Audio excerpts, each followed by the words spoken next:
Leaks for Geeks.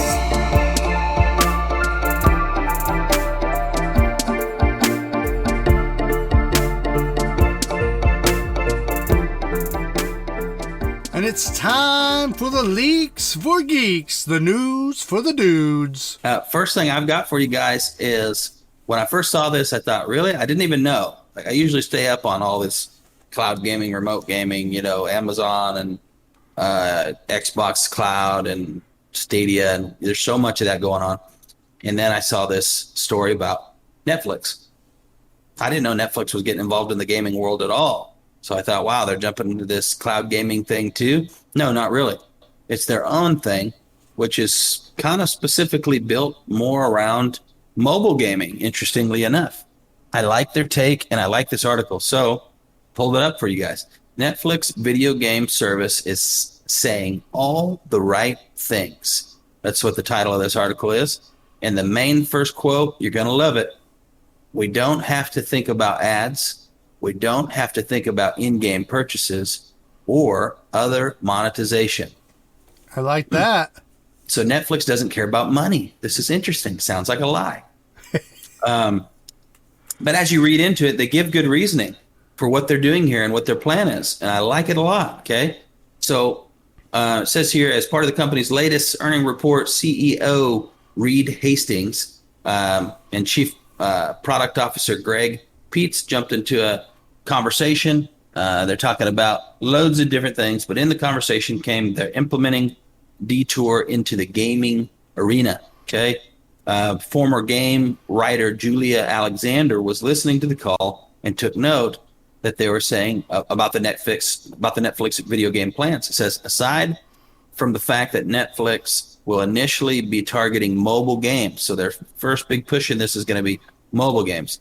Hastings said they're not expecting to be planning on making any profit from the gaming itself. Their plan is instead to expand what they're offering for the subscription they're already offering. So they're just trying to add more value to their subscription, so they will make more profit, but because they're going to have more subscribers, they're going to hit a new demographic. They're going to have people that are subscribing, hopefully, for the games. And then they're going to go, hey, why not do it? We're going to get the movies and shows and everything too with Netflix, but the games is what interests me. And the reason why is because it's actually very common, if you're a mobile gamer, it's very common to be spending close to $100 a month, which sounds crazy, right? For mobile gaming. But for guys who are into it, they do a lot of, for one, there's a lot of ads. And then they kind of say, well, that's between some of the ads that get you to buy things, right? You don't think about that. That's a cost of being a mobile gamer. Those ads sunk their teeth into you and got you to buy something. And then also there's a lot of, upgrades, right? Skins, all that kind of stuff that we're talking about where you jump in the game and they have all those in-game purchases now. All these biggest mobile games, the biggest ones are free, but they're not really free because you've got all these in-app purchases and stuff. So the game plan is here. We're going to suck these people in with the offer of having really good games on the mobile scene that don't have any in-game purchases. They don't have any ads. They don't have any of that stuff. And they're still essentially play like a free game. Yes, you're paying your $15 or whatever for Netflix. But then after that, you're going to get the value from the movies and all that. And the games are kind of essentially feel free. And I agree. I like what they're saying here. Here's the beautiful thing. They said as to this point in time, mobile gaming has exploded, but mobile gaming is completely limited by the way of monetization that it has right now. So all of your game developers are developing around the idea of having in-game ads and in-game purchases to monetize the game, right? Mm-hmm. And so they kind of build their game around that structure. Everything is kind of built around, hey, you want the cool gear, the good gear, blah, blah, blah, you're going to buy it, right? Yeah. So they're saying this is going to completely open up new developers. So a lot of the developers that they're talking to that are game creators are super excited because they can forget about all that, right? They don't have to worry about that because they're going to get paid directly from Netflix based off of the hopes of Netflix getting more to their portfolio, right? More actual subscribers.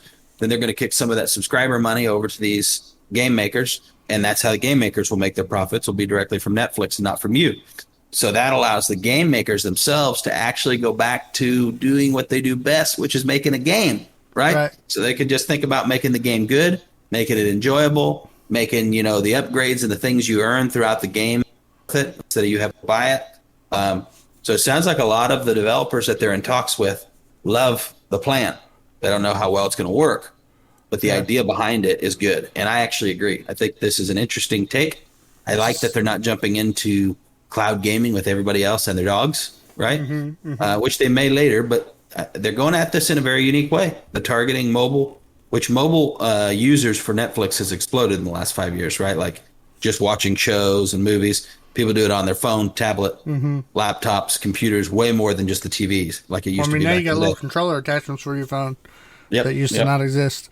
And this makes sense in the Netflix model as far as, really think about Netflix when you use it. You don't have to deal with ads.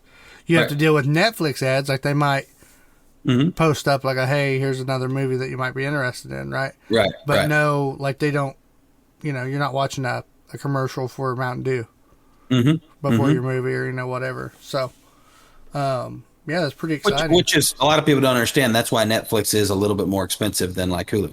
Yeah. Right? Yeah. Hulu's less expensive because they're able to make money off the ads. Yeah, Netflix isn't really doing that.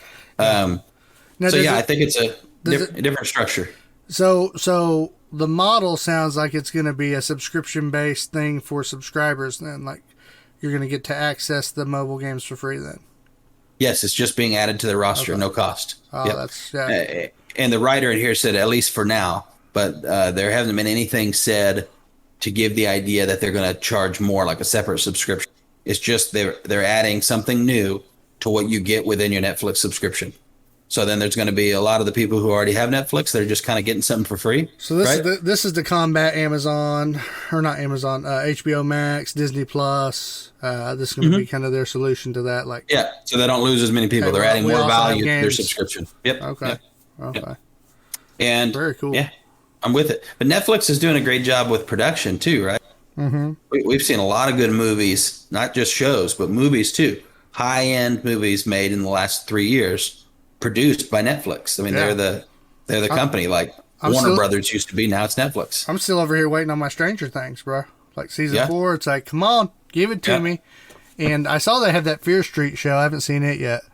I haven't watched it yet. Yeah. So and I come across movies that are Netflix sometimes. Like I watched one the other night, and I haven't watched just like a movie on my own for a while. And I was up. You went to bed. I wasn't ready for bed after gaming. I went down and watched. What was it called? It was a Will Ferrell movie, but it was about singing, like a singing competition. Oh yeah. And they're like, they're from Greenland. Yeah. And it was funny. It was a pretty good movie. Icelandic. Yeah, they're Icelandic. That's what it is. Yeah. Iceland. You watched that one? Yeah, Viva Kill. Yeah, it was pretty good. And that was a Netflix produced movie. So it's interesting. These exclusives that are coming out with big actors and stuff like that. And they don't seem cheap. Like used to Netflix movies were kind of a little bit cheap. Kind of like Amazon Prime movies, It seemed just like Talladega Nights or any other movie, that he's in. Yeah. It wasn't if you guys haven't watched that movie, it's more serious. Like it's funny. Yeah. But it's left to be like realistic. It's not like one of these heart a little bit. Crazy movies. Yeah. It's like, dang, I thought I came here to laugh. Now I'm here to cry a little bit. It was a good one. Yeah. I'm over there like, who's chopping onions? Get out of here. All right. Well, that's it for that story. I think it's a good plan. We'll see what happens with it. I thought Stadia was a good plan, and they choked it. Yeah, they choked it. But we'll see. They're still here, like we said. Stadia. What do you call it? Not Amazon. Google has enough money to sustain during the hard time. So I think we're still going to see Stadia make it through. They're going to emerge as something. You know what I mean? Yeah. And because they have consistently gotten better, their lag has gotten better, their latency's gotten better, their game list has gotten better. And so if they keep working on all those things, they're going to make a mark. This is a whole different angle. I like the fact that they're jumping into a whole, like, who else is doing this? What they're doing? Nobody yet. I haven't heard of anybody doing this. And this is really smart on their part to capture those extra subscribers. Yep. I don't have Netflix. Never have thought about having Netflix. You know really? Why?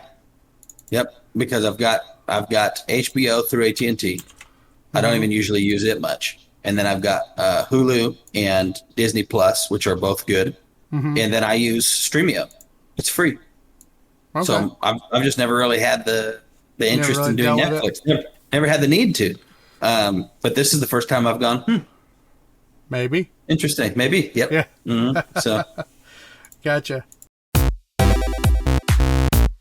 This has been a Delirious Dads production. For more information about the show, visit our website at www.deliriousdadsgaming.com. You can also find us on facebook.com/deliriousdadsgaming, twitch.tv, and YouTube. Make sure you like and share our pages to help us grow the channel.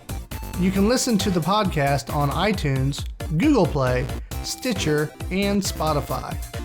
Please leave a rating and review if you enjoy the show. Thank you again for listening, and we hope to see you next time.